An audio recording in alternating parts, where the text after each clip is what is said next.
ನನ್ನ ನೆಚ್ಚಿನ ವಿದ್ಯಾರ್ಥಿಗಳೇ, ಇಲ್ಲಿ ನಾನೀಗ ಬೋರ್ಡ್ ಮೇಲೆ ಕೆಲವು ಆಕೃತಿಗಳ ಚಿತ್ರ ಬರೆದಿದ್ದೇನೆ. ರೋಹಿತ್, ಯಾವ ಆಕೃತಿ ಇದು? ತ್ರಿಭುಜ. ಎರಡನೇದು ಅದು ಮೂರು ಕೂಡ ತ್ರಿಭುಜಗಳೇ. ಈ ತ್ರಿಭುಜಗಳಲ್ಲಿ ಇಲ್ಲಿ ಇದು ಯಾವ ವಿಧದ ತ್ರಿಭುಜ ಅಂತ ಹೇಳಿದ್ರೆ ಲಂಬಕೋನ ತ್ರಿಭುಜ. ಇದು ತ್ರಿಭುಜ ಹೆಸರು ಐತ್ಯಾ? ತ್ರಿಭುಜ ಹೆಸರು ಹೌದು, ತ್ರಿಭುಜ ABC ಅಂದ್ರೆ ತ್ರಿಭುಜ ABC ಲಂಬಕೋನ ತ್ರಿಭುಜ ಅಂತ ಹೇಳ್ತಾ ಇದೆಯಾ? ಹೇಗೆ ಲಂಬಕೋನ ತ್ರಿಭುಜ ಅಂದ್ರೆ ತ್ರಿಭುಜದಲ್ಲಿ ಎಷ್ಟು ಕೋನ ಇರ್ತವೆ? 3 ಕೋನ. ಅದರಲ್ಲಿ ಎಷ್ಟು ಕೋನ ಲಂಬಕೋನ ಆಗಿರ್ತವೆ? 1 ಕೋನ ಲಂಬಕೋನ ಆಗಿದ್ರೆ ತ್ರಿಭುಜದಲ್ಲಿ ಇರೋ 3 ಕೋನಗಳಲ್ಲಿ ಯಾವ್ದಾದ್ರು 1 ಕೋನ ಲಂಬಕೋನ ಆಗಿದ್ರೆ ಅಂದ್ರೆ ಲಂಬಕೋನ ಎಷ್ಟು ಡಿಗ್ರಿ? 90 ಡಿಗ್ರಿ ಇದ್ರೆ ಅದಕ್ಕೆ ನಾವು ಲಂಬಕೋನ ತ್ರಿಭುಜ ಅಂತೀವಿ. ತ್ರಿಭುಜ ABC ಯಲ್ಲಿ ಯಾವ ಕೋನ ಲಂಬಕೋನ ಆಗಿದೆ? ಹೌದು, ಬಿ ನಲ್ಲಿ ಲಂಬಕೋನ ಉಂಟಾಗಿದೆ. ಕೋನ ABC ಅಥವಾ ಕೋನ CBಗೆ ಲಂಬಕೋನ ಆಗಿದೆ. ಹೌದಪ್ಪ, ರೈಟ್ ಸರ್. ಕೂತ್ಕೊಳ್ಳಪ್ಪ ಕೃಷ್ಣ. ಎರಡನೇ ತ್ರಿಭುಜವನ್ನು ನೋಡು. ಈ ತ್ರಿಭುಜ ಹೆಸರು ತ್ರಿಭುಜ PQR. ಈ ತ್ರಿಭುಜ PQR ಇದು ಯಾವ ವಿಧದ ತ್ರಿಭುಜ? ಇದು ಕೂಡ ಲಂಬಕೋನ ತ್ರಿಭುಜ. ಲಂಬಕೋನ ಇದೆ. ಯಾವ ಬಿಂದುವಿನಲ್ಲಿ ಲಂಬಕೋನ ಉಂಟಾಗಿದೆ? ಕ್ಯೂ ಬಿಂದು ಲಂಬಕೋನ ಉಂಟಾಗಿದೆ. ಕೋನ ಕ್ಯೂ. ಕೋನ ಕೋನ PQR ಅಥವಾ ಕೋನ RQT ಏನಿದೆ ಲಂಬಕೋನ ಆಗಿದೆ. ಒಂದು ಲಂಬಕೋನ ಇರೋದ್ರಿಂದ ಅಂದ್ರೆ ಎಷ್ಟು ಡಿಗ್ರಿ? ಎಕ್ಸಾಕ್ಟ್ 90 ಡಿಗ್ರಿ ಇರೋದ್ರಿಂದ ಅಂತಹ ಒಂದು ತ್ರಿಭುಜವನ್ನು ನಾವು ಲಂಬಕೋನ ತ್ರಿಭುಜ ಅಂತ ಹೇಳ್ತೀವಿ. ಮೈಲಾರಿ ಇನ್ನೊಂದು ತ್ರಿಭುಜ ಇದೆ. ಈ ತ್ರಿಭುಜ ಹೆಸರು ತ್ರಿಭುಜ ತ್ರಿಭುಜ EFG ಯಲ್ಲಿ ಇದು ತ್ರಿಭುಜ EFG ಇದು ಯಾವ ವಿಧದ ತ್ರಿಭುಜ? ಲಂಬಕೋನ ತ್ರಿಭುಜ. ಹೆಂಗೆ ಹೇಳ್ತೀವಿ ಲಂಬಕೋನ ತ್ರಿಭುಜ? ಎಲ್ಲಿ ಯಾವ ಬಿಂದುವಲ್ಲಿ? ಹೌದು, ಕೋನ E ಏನಿದೆ, ಕೋನ E ಲಂಬಕೋನ ಆಗಿದೆಯಪ್ಪ. ಕೋನ FEG ಅಥವಾ ಕೋನ GEF ಲಂಬಕೋನ ಆಗಿದೆ. ಹಾಗಾಗಿ ಈ ತ್ರಿಭುಜವನ್ನ ಲಂಬಕೋನ ತ್ರಿಭುಜ ಅಂತ ಹೇಳ್ತಾರೆ. ಹೌದಪ್ಪ, ಕುಳಿತುಕೊಳ್ಳ. ಸೊ ಒಂದು ತ್ರಿಭುಜ ಅಂದ್ರೆ ತೇಜು ಎಷ್ಟು ಬಾಹುಗಳಿರ್ತವೆ? 3 ಬಾಹುಗಳಿರ್ತವೆ. ಹೌದಲ್ವಾ?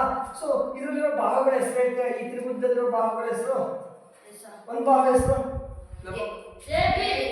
ಒಂದು AB ಬಾಹು, BC ಅಂತ ಎರಡನೇ ಬಾಹು, AC ಅಂತ ಮೂರನೇ ಬಾಹು. ಹೌದಲ್ವಾ? ಇದರಲ್ಲಿ ಈ ಲಂಬಕೋನ ಉಂಟಾಗಿದೆಯಲ್ಲ, ಈ ಲಂಬಕೋನ ಯಾವ ಯಾವ ಬಾಹುಗಳನ್ನ ಯಾವ ಬಾಹುಗಳಿಗೆ ಸೇರ್ಕೊಂಡು ಲಂಬಕೋನ ಉಂಟಾಗಿದೆ? ಹೇಳ್ತಾರಪ್ಪ. ಒಂದು ಕೋನ ಅಂದ್ರೆ ಒಂದು ಕೋನದಲ್ಲಿ ಎಷ್ಟು ಬಾಹುಗಳಿರ್ತವೆ? 3 ಬಾಹುಗಳಿರ್ತವೆ. 2 ಬಾಹುಗಳಿರ್ತವೆ. ಒಂದು ಸಾಮಾನ್ಯ ಬಿಂದುವಿನಿಂದ 2 ಕಿರಣಗಳು ಬೇರೆ ಬೇರೆ ದಿಕ್ಕಲ್ಲಿ ಹೊರಟಾಗ ಅವುಗಳ ನಡುವೆ ಉಂಟಾಗ ಅಂತರವೇ ಕೋನ ಅಂತ ಹೇಳ್ತೀವಿ. ಹೌದಲ್ವಾ? ಸೊ ಒಂದು ಕೋನ ಅಂದ್ರೆ ಎಷ್ಟು ಬಾಹುಗಳಿರ್ತವೆ? 2 ಬಾಹು ಇರ್ತವೆ. ನೋಡಿ, ಈಗೊಂದು ಬಾಹು ಇರ್ತವೆ. 2 ಬಾಹು ಇರ್ತವೆ. ಸೊ ಈ 90 ಡಿಗ್ರಿ ಲಂಬಕೋನ ಉಂಟಾಗಿದೆಯಲ್ಲ, ಈ 90 ಡಿಗ್ರಿ ಲಂಬಕೋನ ಯಾವ ಬಾಹುಗಳು ಸೇರ್ಕೊಂಡು ಉಂಟಾಗಿದೆ? ಒಂದು BC ಬಾಹು, ಇನ್ನೊಂದು AC ಬಾಹು. ಒಂದು BC ಬಾಹು, AB ಬಾಹು. Very good, right. ಸರ್ ಹೊರಡ.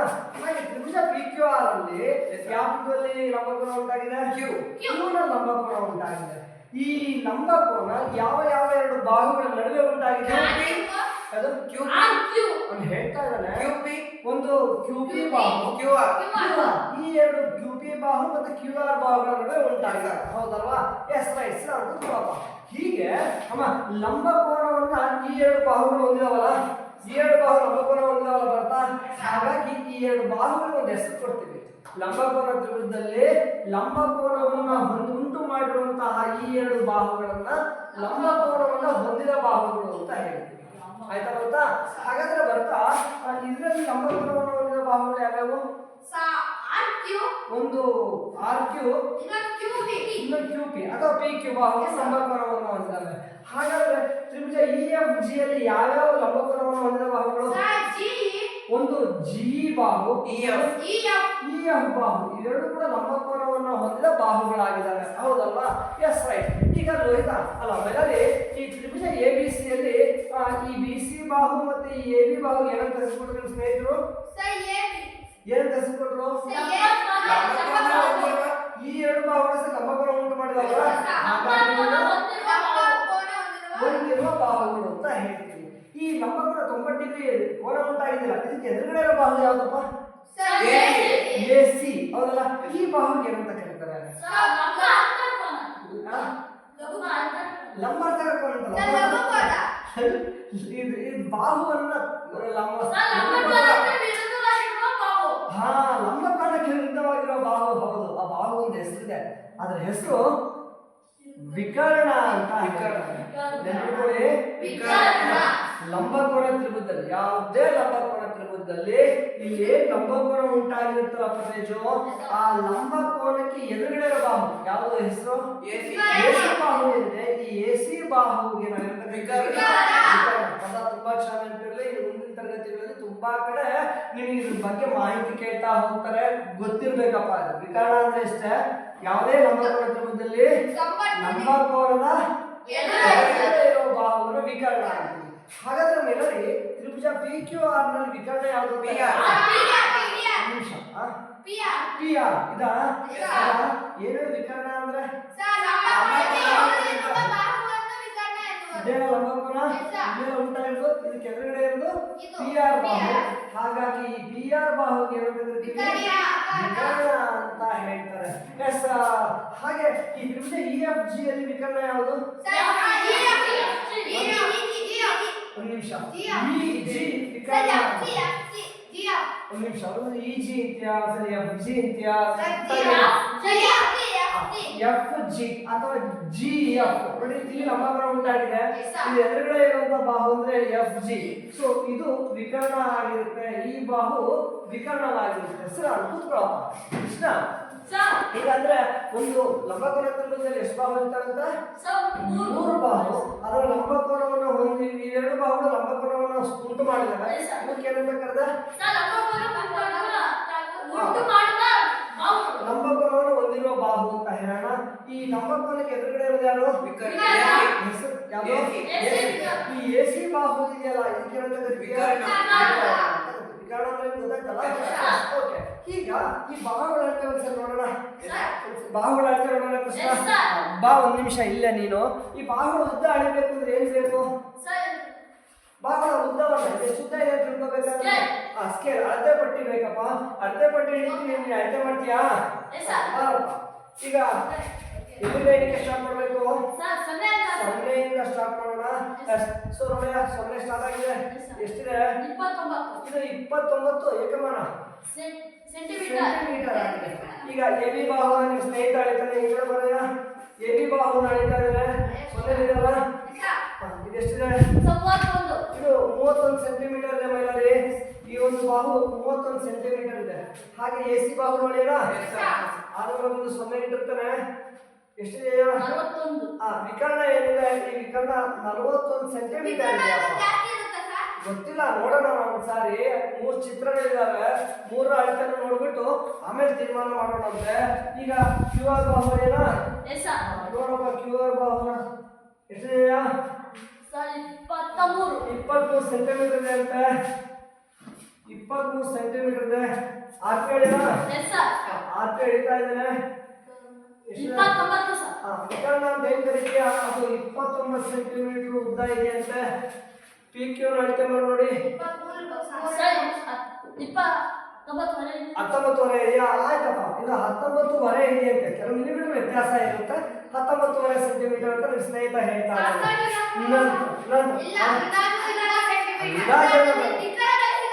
ಅಳತೆ ಪಟ್ಟಿ ಇದೆಯಲ್ಲ, ನಿಖರವಾದ ಅಳತೆ ಹೇಳೋಣ, 1-2 ಮಿಲಿಮೀಟರ್ ವ್ಯತ್ಯಾಸ ಆಗುತ್ತೆ ಅಷ್ಟೇ. ಓಕೆ.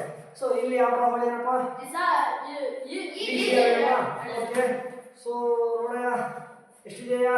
19 ಸೆಂಟಿಮೀಟರ್ ಇದೆ. ಈ ಜಿ ಬಾಹು ಉದ್ದ 19 ಸೆಂಟಿಮೀಟರ್ ಇದೆ. ಓಕೆ. ನೋಡೋಣ ಎಷ್ಟಿದೆ? 27.5 ಇದೆ. 27.5 ತಗೊಂಡೋಣ. ಆಯ್ತು, 27.5 1-2 ಮಿಲಿಮೀಟರ್ ವ್ಯತ್ಯಾಸ ಆಗಿದೆ. ಚಾಪಿಸ ಬರ್ತಿದ್ದಲ್ಲ. ಈಗ ಜಿ ಎಫ್ ಅಥವಾ ಎಫ್ ಜಿ ಬಾಹುನ ಅಳತೆ ಮಾಡ್ತಿದ್ದಾರೆ. 34 ಸೆಂಟಿಮೀಟರ್. ಹೌದಾ?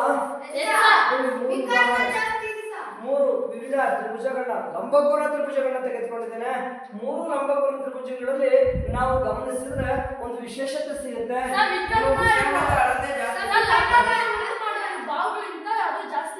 ಲಂಬಕೋನ ಉಂಟು ಮಾಡುವ ಈ ಬಾಹುಗಳೇನಿದಾವೆ ಇದಕ್ಕಿಂತ ವಿಕರ್ಣದ ಉದ್ದ ಜಾಸ್ತಿ ಇರುತ್ತಪ್ಪ. ಸೊ ಚಂದ ನೆನ್ಪಿಟ್ಕೊಂಡಿರಿ, ನಿಮ್ಗೆ ತುಂಬಾನೇ ಸಹಾಯಕ ಆಗುತ್ತೆ.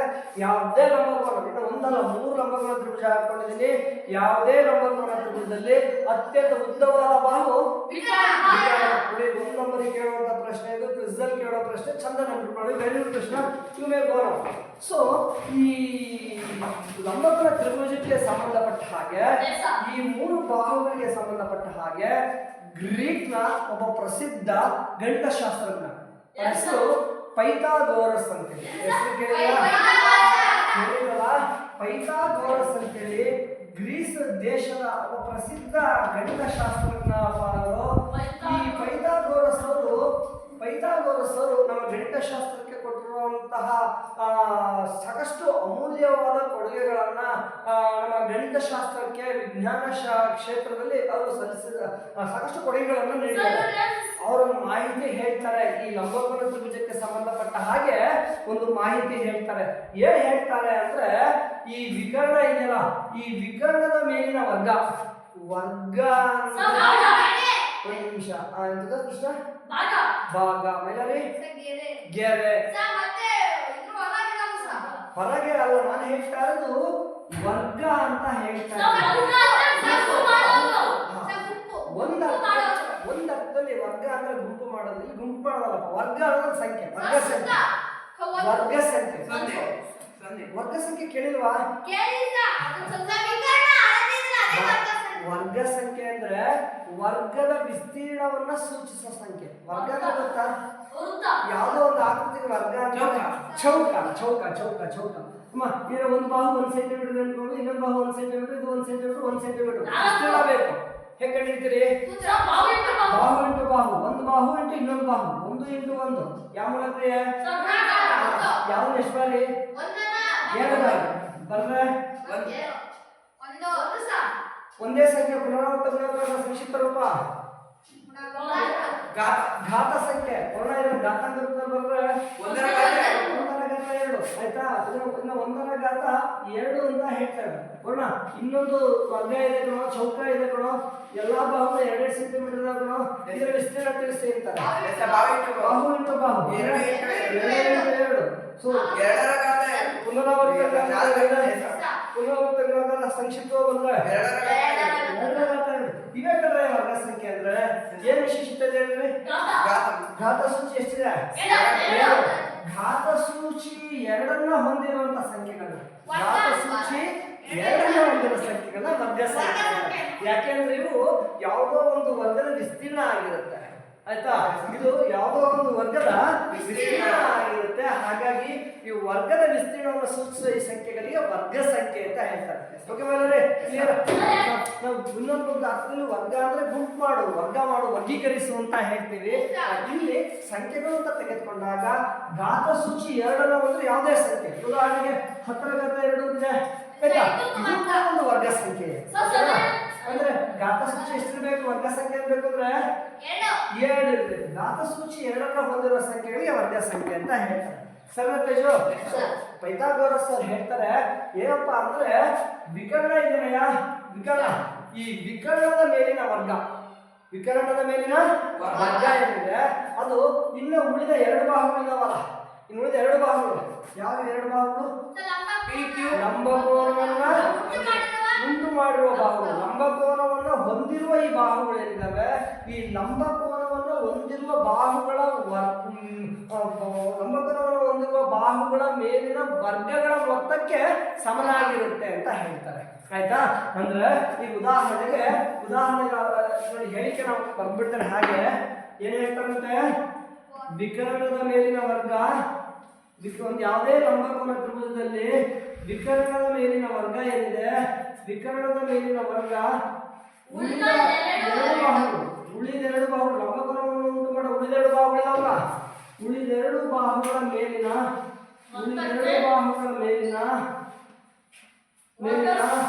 ವರ್ಗಗಳ ಮೊತ್ತಕ್ಕೆ ಮೊತ್ತಕ್ಕೆ ಸಮ ಅಂತ ಹೇಳ್ತಾರೆ. ಹಾಗಾಗಿ ಇಲ್ಲಿಗೆ ಇಸ್ ಈಕ್ವಲ್ ಟು ಹಾಕ್ತಾನೆ. ಓಕೆನಾ? ಸೊ ಈ ಉದಾಹರಣೆಗೆ ಇಲ್ಲಿ ಒಂದು ಲಂಬಕೋನ ತ್ರಿಭುಜ ತೆಗೆದುಕೊಳ್ತಾ ಇದ್ದೇನೆ. ಇಲ್ಲಿ ಒಂದು ಲಂಬಕೋನ ತ್ರಿಭುಜ ತೆಗೆದುಕೊಳ್ತೀನಪ್ಪ.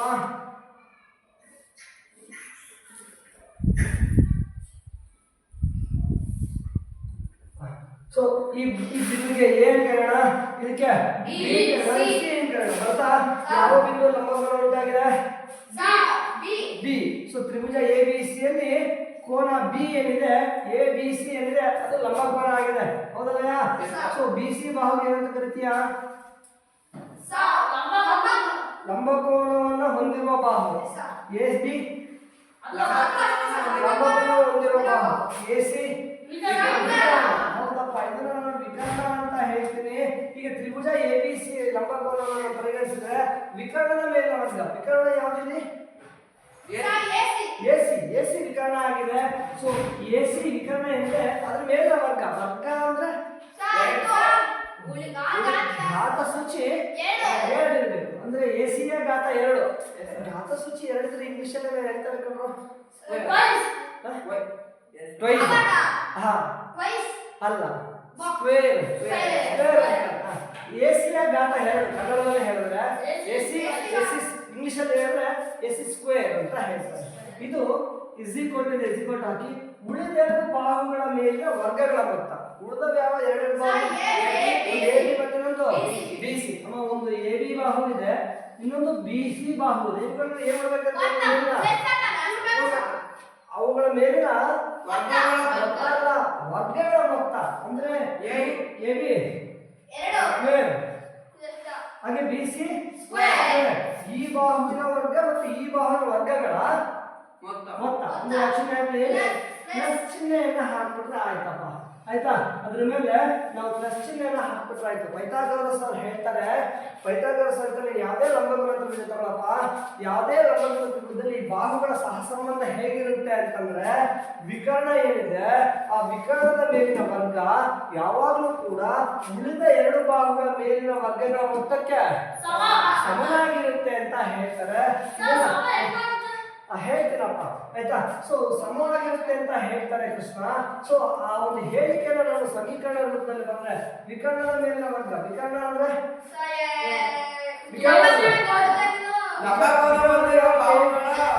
ವಿಕರ್ಣದಲ್ಲಿ AC square is equal to ಉಳಿದೆರಡು ಬಾಹುಗಳ ಮೇಲಿನ ವರ್ಗಗಳ ಮೊತ್ತ ಅಂದ್ರೆ ಇದರ ವರ್ಗ ಪ್ಲಸ್ ಇದರ ವರ್ಗ. A B square plus B C square. So ಇದನ್ನು ಕೂಡ ನಾವು ಒಂದು ಸೂತ್ರವಾಗಿ ಬಳಕೆ ಮಾಡ್ತಾರೆ. ಯಾವುದೇ ಲಂಬಕೋನ ತ್ರಿಭುಜದಲ್ಲಿ ಉದಾಹರಣೆ ತ್ರಿಭುಜ ಎ ಬಿ ಸಿ ನಾನು ಲಂಬಕೋನ ತ್ರಿಭುಜ ಅಂತ ತೆಗೆದುಕೊಂಡಿದ್ದೀನಿ. ಇದರಲ್ಲಿ ಎ ಸಿ ಕರ್ಣ ಆಗಿದ್ರೆ ವಿಕರ್ಣ ಆಗಿದ್ರೆ ಎ ಸಿ ವಿಕರ್ಣ ಆಗಿದ್ರೆ A C square is equal to A B square ಅಂತ ಹೇಳ್ತಾರೆ. ಹೌದಪ್ಪ, ಇದೊಂದು ರೀತಿ ನಮ್ಮ ಕೃಷ್ಣ ಹೇಳಿದ ಹಾಗೆ ಸೂತ್ರ ಅಂದ್ಕೊಂಡು ನಾನು ಕೃಷ್ಣ ಹೇಳ್ತಾ ಇದ್ರೆ ಈ ಸೂತ್ರವನ್ನು ಏನ ಕಂಡಿಡಿಯಕ್ಕೆ ಬಳಕೆ ಮಾಡ್ತಾರೆ. ಯಾವಾಗ ಅಂದ್ರೆ ಈ ಲಂಬಕೋನವನ್ನು ಹೊಂದಿರುವಂತಹ 2 ಬಾಹುಗಳ ಅಳತೆ ಕೊಡ್ತಾರೆ. ಕೊಟ್ಟಾಗ ವಿಕರ್ಣದ ಉದ್ದವನ್ನ ಕಂಡುಹಿಡಿಯೋದಕ್ಕೆ ಬಳಕೆ ಮಾಡುವಂತ ಸೂತ್ರ. ಇವರ ಎಕ್ಸಾಕ್ಟ್ಲಿ ರೈಟ್ ಕೃಷ್ಣ. ಸೊ ಈಗ ನಾವು ಈ ಪೈಥಾಗೋರಸ್ನ ಈ ನಿಯಮ ಇದೆಯಲ್ಲ, ಇದನ್ನ ಪೈಥಾಗೋರಸ್ನ ಪ್ರಮೇಯ ಅಂತಾನೆ ಹೇಳ್ತಾರೆ. ನಿಮ್ಮ ಮುಂದಿನ ತರಗತಿಗಳಲ್ಲಿ ಈ ಪೈಥಾಗೋರಸ್ನ ಪ್ರಮೇಯವನ್ನ ಹೇಳ್ಕೊಂಡು ಸಾಕಷ್ಟು ಲೆಕ್ಕಗಳನ್ನ ಮಾಡಲಿದ್ರೆ it's very very very important. ಓಕೆನಾ? ಸರಿಯಪ್ಪ. ಈಗ ಹೇಳ್ತಾರೆ ನಿಮಗೆ ಇನ್ನೊಂದು ತ್ರಿಭುಜವನ್ನ ಕೊಡ್ತಾರೆ, ಒಂದು ಲಂಬಕೋನ ತ್ರಿಭುಜವನ್ನ ಕೊಡ್ತಾರೆ. ಈಗ ಇರುತ್ತಪ್ಪ ಒಂದು ಲಂಬಕೋನ ತ್ರಿಭುಜ.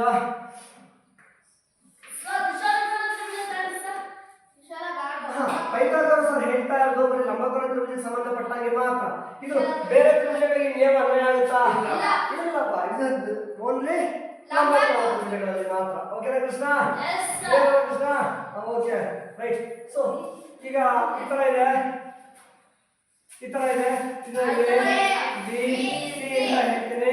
ಇದು 4 ಸೆಂಟಿಮೀಟರ್ ಇದೆ, 3 ಸೆಂಟಿಮೀಟರ್ ಇದೆ. ಆಯ್ತಾ? ನಿಮಗೆ ಪ್ರಶ್ನೆ ಈ ರೀತಿ ಕೊಡ್ತಾರೆ, ಒಂದು ಲಂಬಕೋನ ತ್ರಿಭುಜ ಕೊಡ್ತಾರೆ, ಕೊಟ್ಬಿಟ್ಟು ಇದರಲ್ಲಿ ಗೊತ್ತಿಲ್ಲದ ಬಾಹು, ಗೊತ್ತಿರೋದು ಯಾವ ಬಾಹು ಗೊತ್ತಿಲ್ಲದ ಬಾಹುವಿನ ಉದ್ದವನ್ನ ಕಂಡುಹಿಡಿಯಿರಿ ಅಂತ ಹೇಳ್ತಾರೆ. ಶುರು ಮಾಡ.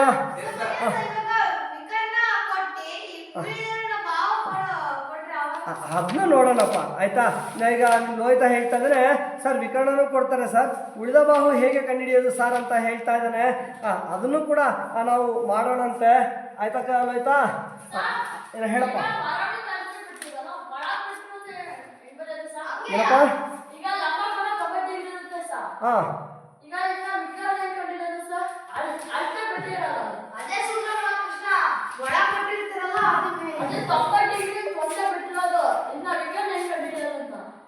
ಈಗ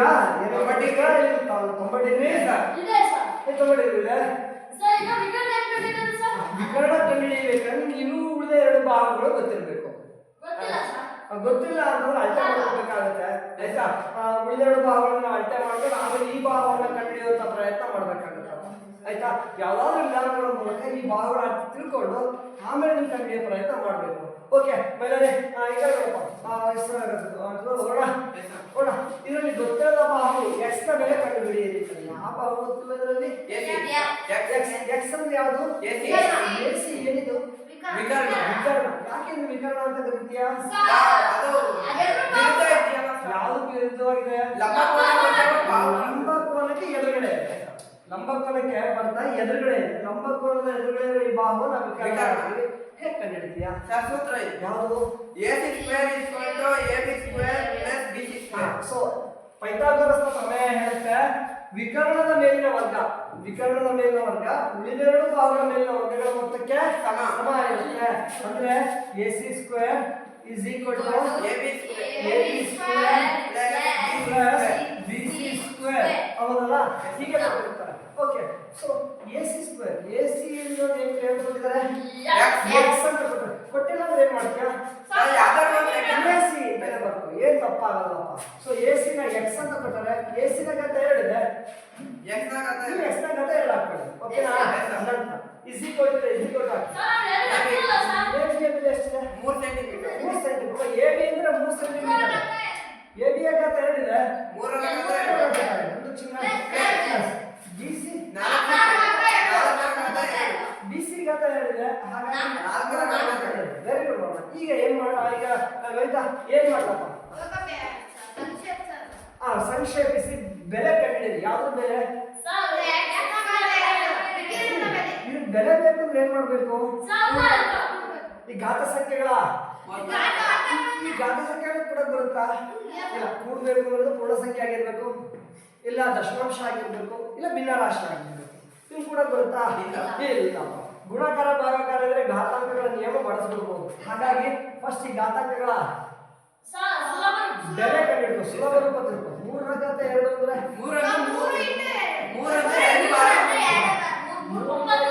2ರಿಂದ ಗುಣಿಸೋದಲ್ಲ, 3 ಮೂರ್ಲಿ 9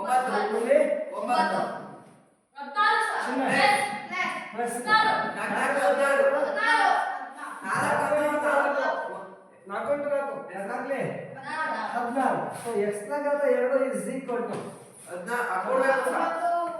25. Very good, right. ಕೂತ್ಕೊಳ್ಳಪ್ಪ ಕೃಷ್ಣ. ಸಿಕ್ಕ ಎಕ್ಸ್ಪರ್ಟ್ ಸಿಕ್ಕಿದ್ಯಾ?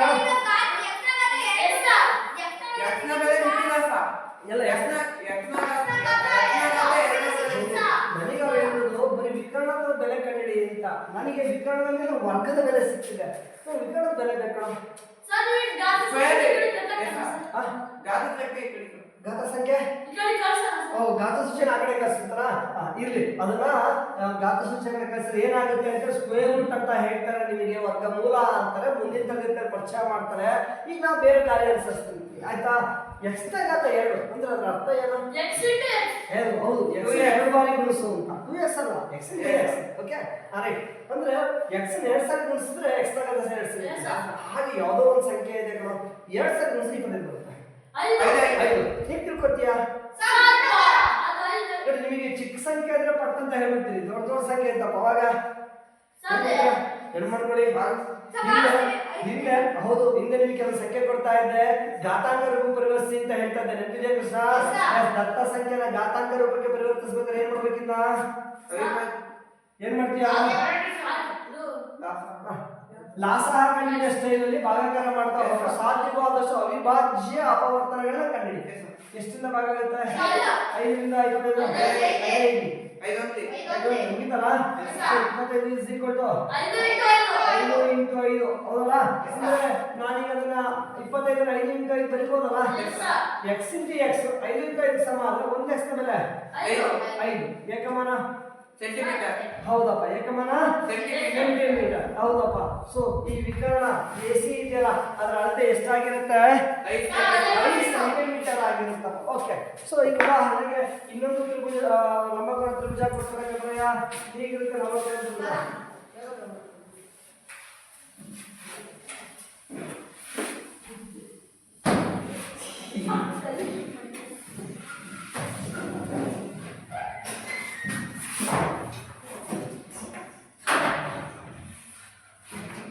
ಹೀಗೊಂದು ಲಂಬಕೋನ ತ್ರಿಭುಜವನ್ನು ಕೊಡ್ತಾರೆ.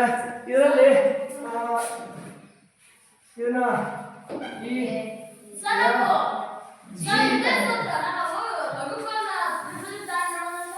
ಲಂಬಕೋನ ತ್ರಿಭುಜಕ್ಕೆ ನಿಯಮ ಮಾಡ್ಬೋದಾ?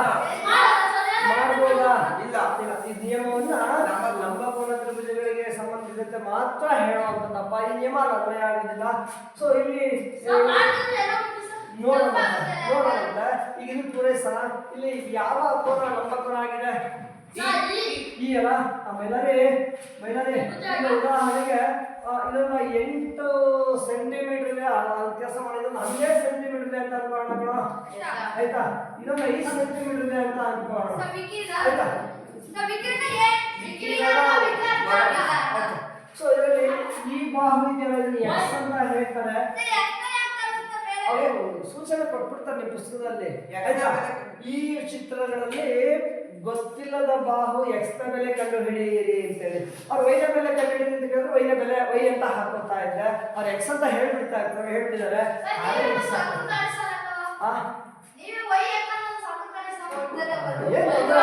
ಬೀಜಾಕ್ಷರ ಯಾವ್ದಿದ್ರೇನು ಅಲ್ಲವೇ ಲೆಕ್ಕ ಮಾಡೋ ವಿಧಾನ ಒಂದೇ ಅಲ್ವಾ? Okay right. ಸೊ ಎಕ್ಸ್ ನ ಬೆಲೆ ಕಂಡು ಹಿಡಿಯೋಣ. ಏನಿದು ಎಕ್ಸ್ ಇದರಲ್ಲಿ ವಿಕರ್ಣ ಹೌದಲ್ಲ. ಸೊ ಯಾವ ಈ ಎಕ್ಸ್ ನಲ್ಲಿ ಹೇಗೆ ಕಂಡು ಹಿಡಿತೀಯಾ? ಯಾವ ಸೂತ್ರ?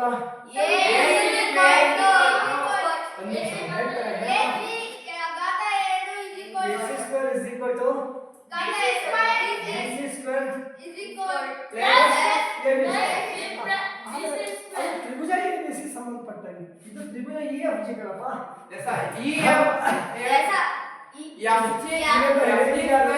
ಈಗ ಹೇಳಿದ್ದೆ ಯಾರು? ಪೈಥಾಗೋರಸ್ ಸರ್ ಹೇಳಿದ್ರು. ಪೈಥಾಗೋರಸ್ ಸರ್ ಏನ್ ಹೇಳ್ತಾರೆ ಮೇಲಾರಿ?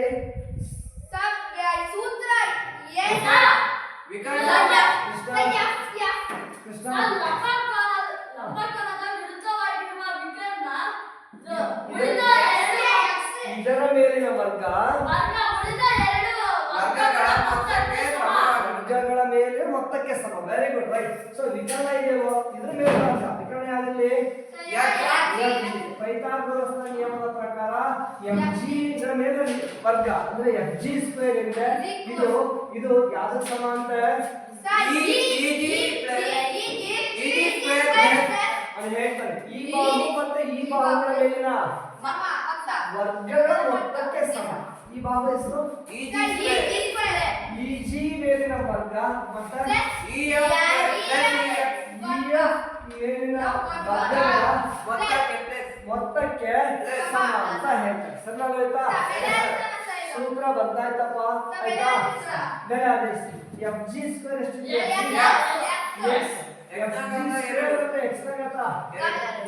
is equal to EG ಎಷ್ಟಿದೆಯೋ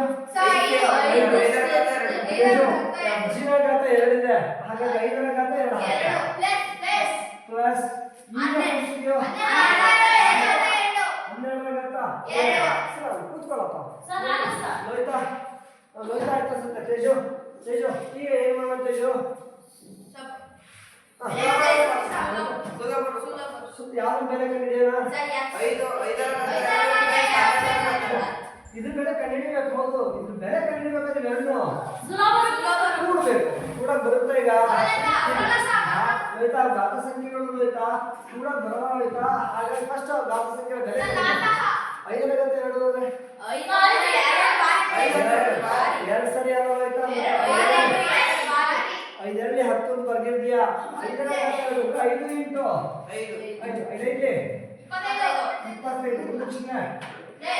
12 2 ಅಂದ್ರೆ 2 ಬಾರಿ ಗುಣಿಸು ಅಂತ ಗುಣಿಸೋಣ. ನೋಡಪ್ಪ 12 ದೊಡ್ಡ ಸಂಖ್ಯೆ ಇದೆ, ಸೈಡಲ್ಲಿ ಬರ್ಕೊಂಡು ಗುಣಾಕಾರ ಮಾಡ್ಕೊಳ್ಳಿ. 12 ನೋಡಪ್ಪ 124 ಚೆಕ್ ಮಾಡು. 12 ಹೇಳಿ 24 24ಕ್ಕೆ 12 ಇಲ್ಲಿ ದಶಕ ಇರ್ತದೆ ಕಣೋ, ಕೂಡ್ಬೇಕಲ್ಲ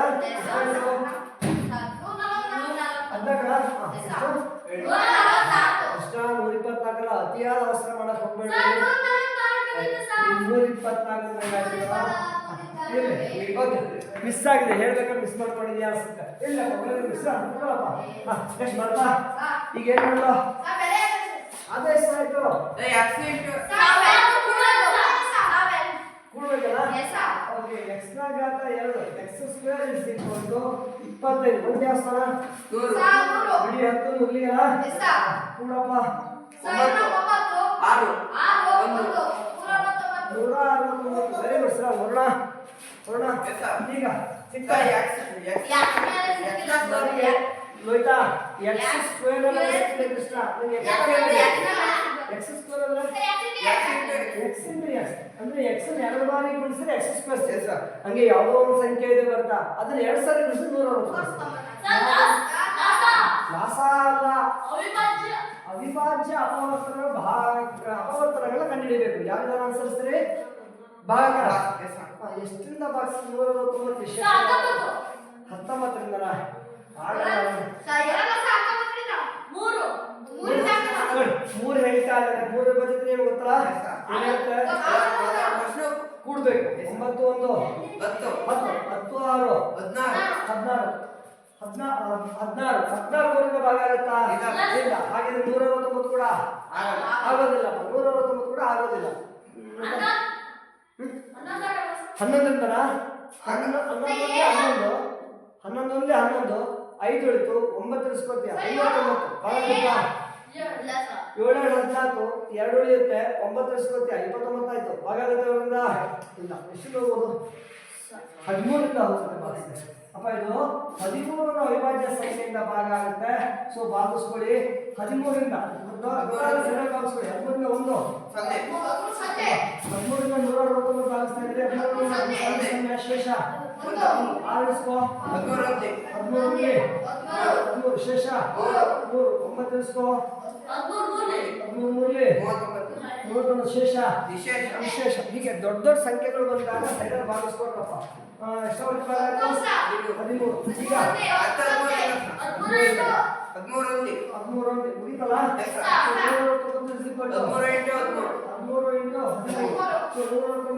13 ಮರಿಬೋದಲ್ಲ ಒಂದು ಎಷ್ಟಲ್ಲ ಓಕೆನಾ. ಎಸ್. ಸೊ ಈಗ ಮತ್ತೊಂದು ಚಿತ್ರ ಕೊಡ್ತಾರೆ ನಿಮಗೆ. ಓ ಸಾರಿ ಏಕಮಾನ ಹಾಕೇ ಇಲ್ಲ. ಏಕಮಾನ ಹಾಕಿ ಮರಿಬೇಡಿ.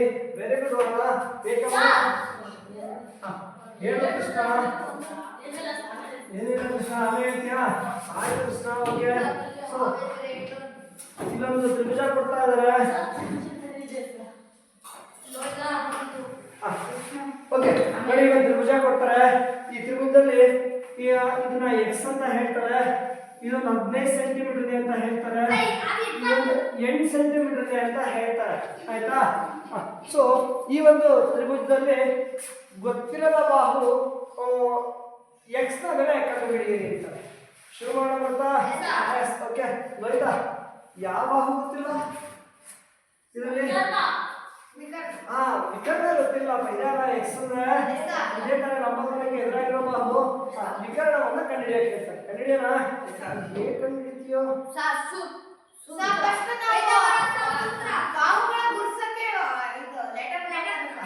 ಹೆಸರು ಕೊಟ್ಟಿಲ್ಲ. ನೀನ್ ಹೆಸರು ಕೊಡ್ಕೋತೀಯಾ? ಆಯ್ತಪ್ಪ ನೀನ್ ಹೆಸರು ಕೊಡ್ಕೋ. ಇಲ್ಲ ಅಂದ್ರೆ ಹೆಸರು ಕೊಡ್ಕೋದ ನೇರ ಶುರು ಮಾಡ್ಬೋದಪ್ಪ. ಅವ್ರು ಹೇಳ್ತಾರೆ ಸರ್ ನಾವು ಹೆಸರು ಕೊಟ್ಕೊಳ್ಳೋಣ ಸರ್ ಚೆನ್ನಾಗಿರುತ್ತೆ ಅಂತ ಹೇಳ್ತಾರೆ. ಆಯ್ತು ಏನ್ ಹೆಸರು ಕೊಡೋದಕ್ಕೆ ಈಗ ಕೊಡ್ತೀಯಾ? ಎಕ್ಸ್ ಅಂತ ಕೊಡೋಣ. ಇದು ವೈ ಇದು ಓಕೆ ಇರ್ಲಿ. ಸೊ ನನ್ನ ಹೆಸರು ಕೊಟ್ಕೊಂಡ್ರೆ ಚೆನ್ನಾಗಿರುತ್ತೆ. ಅವ್ರು ಹೆಸರು ಕೊಟ್ಟಿಲ್ಲೇ ಇದ್ರೆ ನೀವು ಹೆಸರು ಕೊಟ್ಕೊಡಿ. ಇಲ್ಲ ಅಂದ್ರೆ ನೀನು ಏನೋ ಕೂಡ ಶುರು ಮಾಡ್ಬೋದು. ತಪ್ಪೇನಾಗಲ್ಲ. ಏನಪ್ಪ ಒಂದು ಸ್ಟೆಪ್ ಉಳಿದಾಗ ಆಗುತ್ತೆ. ಓಕೆ ಇವತ್ತ ಏನು ಯಾವ ನಿಯಮ ಮಾಡ್ತೀಯೋ ಪೈಥಾಗರಸ್ ನಿಯಮ. ಎಸ್ ಓಕೆ ಪೈಥಾಗರಸ್ ನಿಯಮ ಏನು ಹೇಳುತ್ತೆ?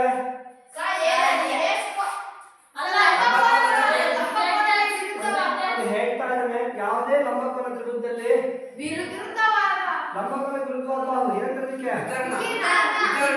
ವಿಕಿರಣ ಅಲ್ಲ ಅದು ವಿಕರ್ಣ.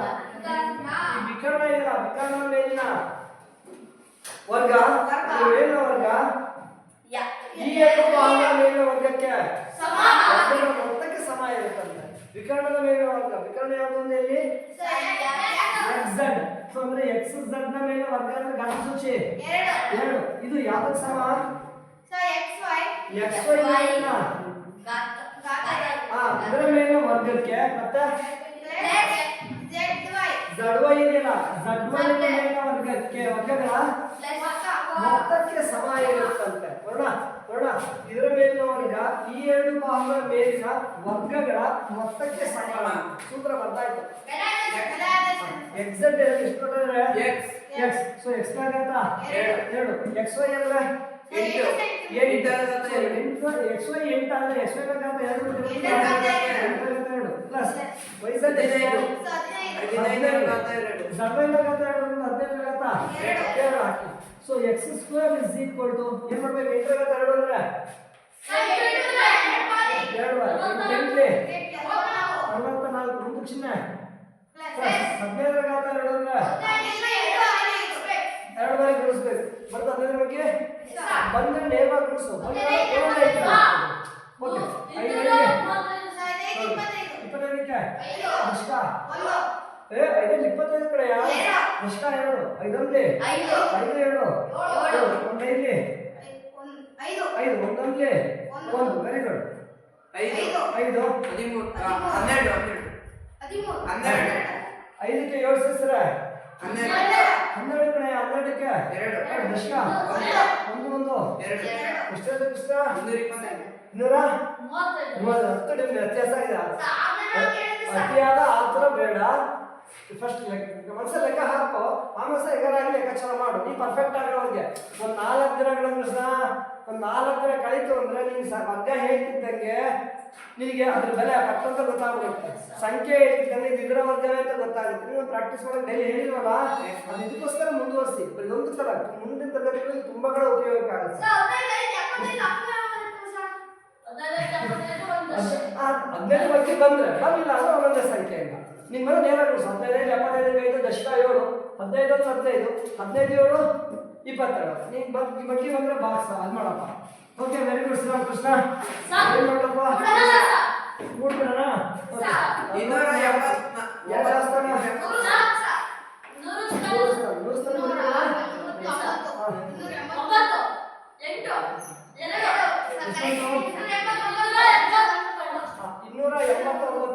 ರೈಟ್ ಕೃಷ್ಣ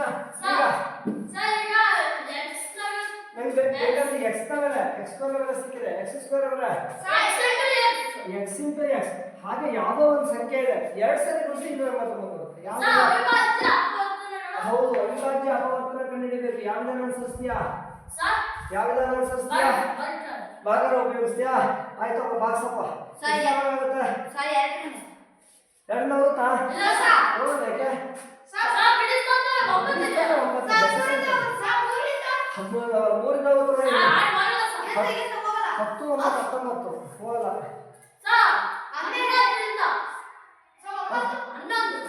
22 6 ಇರುತ್ತೆ. 6 ಪಕ್ಕ 9 49 11 6 11 70 11 ಇಂದಲೂ ಹೋಗಲ್ಲ. 17ರಿಂದ ಹೋಗ್ಬೋದು ಅಂತ ಅನ್ನಿಸ್ತಾ ಇದೆ. 17 ಚೆಕ್ ಮಾಡ. 17ರಿಂದ 2 17 ಶೇಷ 8 ಇಳಿಸ್ಕೋ. 17 ಅಂದ್ರೆ 17 ಹೇಳಿ 17 17 ಒಂದು 2 ಒಂದು ಈಗ 9 ಗಟ್ಟಿ ಮಗ್ಗಿ ಹೇಳು ಎಷ್ಟು ತುಂಬ ಆಗುತ್ತೆ ನೋಡೋಣ. 17 ಬಗ್ಗೆ ಹೇಳ್ತಾ ಹೋಗು. ಬರಲ್ವಾ? ಬರುತ್ತಾ ಹೇಳು. ಬರುತ್ತಾ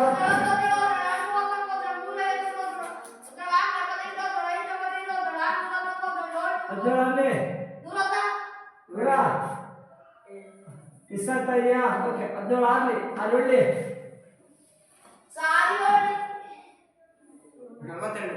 42ಕ್ಕೆ ಕಷ್ಟ 6 ಅಲ್ಲಿ 6 10 17 ಒಳ್ಳೆ 49ಕ್ಕೆ ಕಷ್ಟ 7 ಅಲ್ಲಿ 7 11 ಎಕ್ಸಾಕ್ಟ್ ಅದೇ ಸಂಖ್ಯೆ ಸಿಕ್ಕೊಂಡ್ರು ಎಷ್ಟು ಹೊತ್ತಿ ಸರಿ ಅಲ್ಲ? ಸೊ 17 ಕೃಷ್ಣ ಈಗ ಮತ್ತೆ 17 ಓಕೆ 17 ಓನ್ಲಿ ಈಗ ಮುಗಿತಲ್ಲ? ಸೊ 289 ಏನಂತ ಬರೀಬೋದು ನಾವು? 17 ಇಂಟು 17 ಅಂತ ಬರೀತೀನಪ್ಪ. So 17 into 17 x into x 17 into 17 ಅಂದ್ರೆ ಒಂದು ಎಕ್ಸ್ ಮೇಲೆ ಏಕಮಾನ ಸೆಂಟಿಮೀಟರ್. ಕಷ್ಟ ಅಂತ ಅನ್ಸುತ್ತಾ? ಇಲ್ಲ ಮಾಡ್ಬೋದಲ್ಲ, ಕಷ್ಟನಾಗಲ್ಲ. ಓಕೆ